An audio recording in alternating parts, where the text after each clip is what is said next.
Everyone, बहुत बहुत स्वागत है आप सबका मेरे चैनल पर टैरेट विद वीमन हास। तो आज हम रीडिंग करेंगे current feelings of your partner. तो थोड़ा सा पहले इसमें आपका करंट सिचुएशन चेक करेंगे कि किस सिचुएशन में हो आप और आपके पार्टनर, और उसके बाद हम चेक करेंगे कि इस वक्त हाल फिलहाल उनकी फीलिंग्स क्या है आपको लेकर। थोड़े से हैंड रिटन मैसेजेस भी चेक करेंगे और देखेंगे कि उनकी तरफ से क्या मैसेजेस हैं। आप तो इस वक्त थोड़ा सा ऐसे हो कि सब चीज़ों से मुंह मोड़ कर बैठना कि नहीं, मुझे नहीं सोचना, मुझे नहीं विचार करना क्या है क्या नहीं। आपको ऐसा लगता है कि शायद बहुत कुछ ऐसा है जो पर्दे के पीछे हुआ और आपसे छिपाया गया। बहुत कुछ ऐसा रहा जिसकी वजह से आप सोचने पर मजबूर हो गए कि क्या ये वाकई में रिलेशनशिप आपके लिए था या नहीं। काफ़ी हो सकता है कि पिछले लास्ट कुछ समय में आपने टॉक्सिसिटी देखी, काफ़ी परेशान रहे, रातों को नींद ना आना, खाने पीने को मन नहीं करना, अपने काम पर फोकस नहीं कर पाना। काफ़ी पैशनेट थे आप इस रिलेशन को लेकर, लेकिन इसमें से आपको आउटपुट जो है वो उस तरह से, उस हिसाब से आपको नहीं मिला। आपके पार्टनर से डीलिंग आपको उस हिसाब से नहीं मिली जिस तरह से आप चाहते थे, और इसी वजह से आपने थोड़ा सा हो सकता है इस सारे ड्रामे को अपनी लाइफ में से एग्जिट दिया। हो सकता है कि शायद आपने ही उनका नंबर वगैरह ब्लॉक किया, आपने ही उनको ये कहा कि नहीं, थोड़ा ब्रेक लेते हैं क्योंकि अभी बहुत कुछ टॉक्सिक हो चुका। मुझे लगता है कि इस वक्त आप भी और आपके पार्टनर भी दोनों इसी कंडीशन में हैं, इसी सिचुएशन में है कि अगर वो दोबारा आप या आपके पार्टनर को लगता है कि अगर हम दोबारा इस वक्त दोबारा से बातचीत स्टार्ट करते हैं या नंबर अनब्लॉक करते हैं, दोबारा से कोई गेस्चर देते हैं, तो कहीं फिर से दोबारा से वही फाइट और वही आर्गूमेंट्स वगैरह ना हो जाएं। इसी के डरते आप लोग इसी सोच विचार में हो कि आखिर नेक्स्ट स्टेप अगर लेना है तो क्या लेना है, या फिर लेना चाहिए भी या नहीं। तो ऐसी सारी सिचुएशन मुझे लगता है कि आप दोनों की बेसिकली, पहले स्टार्ट तो मैंने ये किया था ना कि आप किस सिचुएशन में हो, लेकिन यहाँ पर आप दोनों की मिररिंग लग रहा है मुझे कि आप दोनों एक दूसरे को मिरर कर रहे हो। आपकी भी ऐसी ही सोच है और उनकी भी।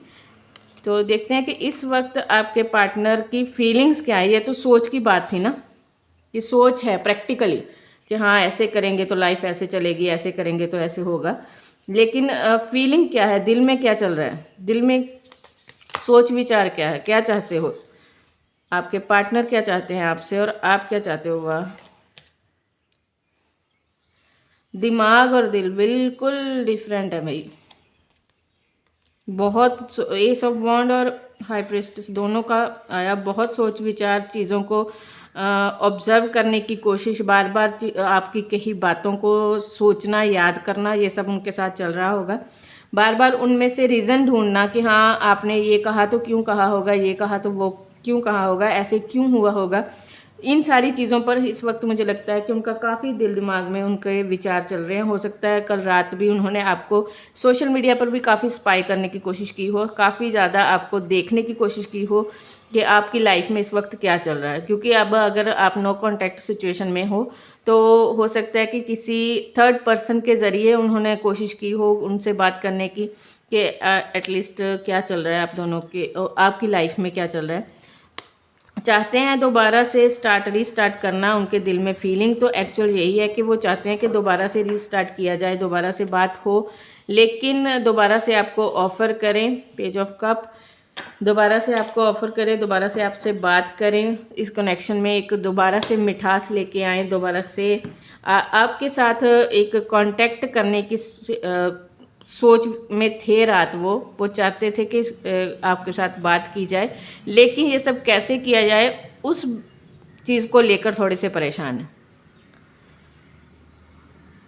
लव ऑफ़र करना चाहते हैं, दोबारा से आपसे बात करना चाहते हैं, कांटेक्ट करना चाहते हैं, लेकिन ये सब कैसे होगा इस बात को लेकर थोड़ी सी परेशानी है। हो सकता है कुछ लोगों के लिए, हमारे कुछ व्यूवर्स के लिए, कि सिचुएशन कुछ ऐसी रही हो कि ये ऑन ऑफ करते हैं आपकी लाइफ में, कभी आए कभी चले गए, बिल्कुल एकदम से साइलेंट हो जाना, बिल्कुल एकदम से ऐसे बात करनी जैसे मतलब कुछ हुआ ही नहीं, बिल्कुल बहुत पोलाइट, बहुत अच्छे से बिल्कुल ऐसे लगता था, कभी कभी आपको ऐसे लगता होगा कि शायद इस इंसान से ज़्यादा अच्छा इस दुनिया में कोई और है ही नहीं, यही मेरा ट्रू लव है, यही मेरा ट्रू सोलमेट है, यही मेरा ट्विन फ्लेम है। और एकदम से ऐसे रूड बिहेव कर देना, एकदम से आपसे ऐसे कट ऑफ कर लेना कि आपको लगे कि यार क्या चल रहा है ये।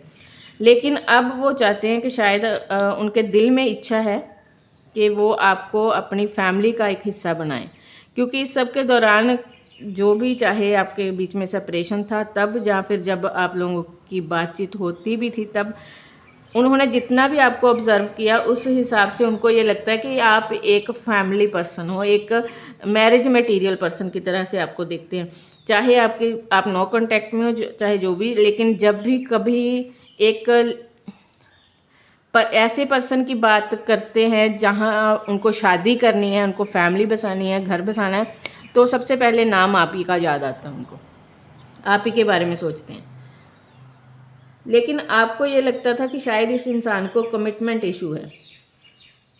अब से पहले जब भी आपकी बात होती होगी कमिटमेंट के लिए, तभी वो ज़्यादा ये दिखाते होंगे ऑन ऑफ की सिचुएशन। लेकिन अब सिचुएशन थोड़ी सी चेंज है, स्पेशली दिल में बातें हैं ये कि क्यों ना दोबारा से बात स्टार्ट करूं, क्यों ना दोबारा से उनके साथ बात कांटेक्ट में आया जाए।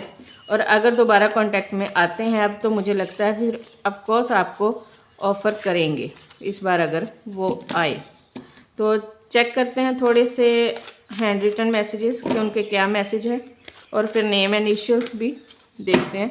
चैनल को लाइक शेयर सब्सक्राइब करना। I think about you all the time, हर वक्त दिमाग में आपकी बातें, आपके भेजे मैसेजेस, आपकी भेजी पिक्स वगैरह देखते रहना। आई फील द सेम वे,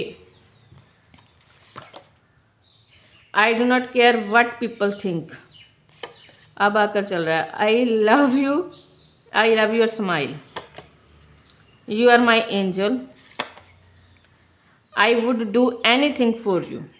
वाह, तो वही ना, अब काफ़ी सिचुएशन में चेंज आया है, काफ़ी उनकी करंट फीलिंग में यही है। I love your beautiful eyes का करंट सिचुएशन में यही है, करंट फीलिंग में, कि अब उनको अपनी गलतियां भी रियलाइज़ हो रही हैं, वो दोबारा से आपको ऑफ़र करना चाहते हैं। और शायद इस बार बहुत सारे हमारे व्यूवर्स को लॉन्ग टर्म कमिटमेंट मिलेगी, लॉन्ग टर्म कमिटमेंट मिलने के चांसेस काफ़ी हैं अगर दोबारा से आपका कांटेक्ट जब भी होता है। तो चेक करते हैं कि name initials, birth place, birth month, जहाँ पर रहते हैं वो, वर्क प्लेस हो सकता है, डॉक्टर हो सकते हैं, ये देखो, क्रिश्चियन हो सकते हैं, नंबर 7 इम्पॉर्टेंट हो सकता है, x, number 1, P A R H B D E M, medical के स्टूडेंट हो सकते हैं, नंबर 3, नंबर 6 Q P 2 बार आया, नहीं P नहीं 2 बार आया, Q 2 बार आया। मेडिकल के स्टूडेंट बहुत हद तक, ये देखो डी है, डॉक्टर भी हो सकते हैं। इन लेटर से नाम हो सकता है, ए से, एम से, बी से, 36 एज हो सकती है, मार्च का मंथ, जून का मंथ इम्पॉर्टेंट हो सकता है, जनवरी इम्पॉर्टेंट हो सकता है, जुलाई इम्पॉर्टेंट हो सकता है। तो ये सारे नेम इनिशियल्स या फिर आप चेक कर लेना किस तरह से आपके साथ रेजोनेट होता है। Thank you so much. Next मिलेंगे अपनी अगली रीडिंग पर, और चैनल को लाइक शेयर और सब्सक्राइब करना, और अपने कमेंट्स ज़रूर मुझे कमेंट ज़रूर करके बताना कि कौन सी चीज़ें आपके साथ रेजोनेट हुई।